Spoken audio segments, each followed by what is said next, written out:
An inquiry into child protection services in the Northern Territory has uncovered what's been described as a tsunami of need. It was told of children wandering remote streets searching for food, of young children sexually abusing others, and of foster carers so overloaded they risk being accused of neglect. Governments have promised more funding, but they've been warned the problem's going to take a massive amount of money to fix. After hundreds of submissions and repeated delays, the report into Northern Territory child protection is finally in. It says the system is in crisis and is facing a tsunami of need.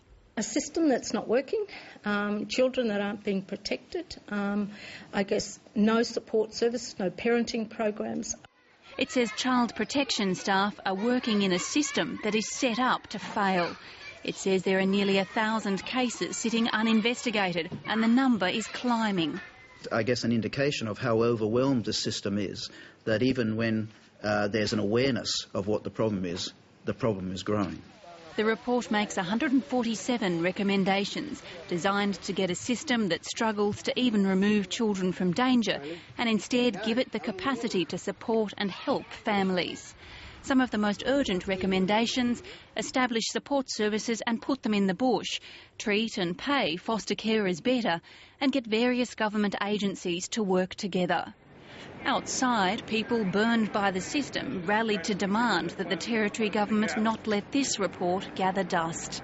By the time I got him, I had to fight for everything for that little boy so that he could at least exist.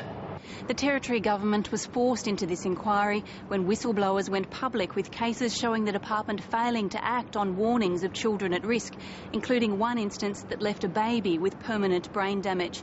Child protection workers described finding hundreds of cases that hadn't been touched in years. Today, it promised action.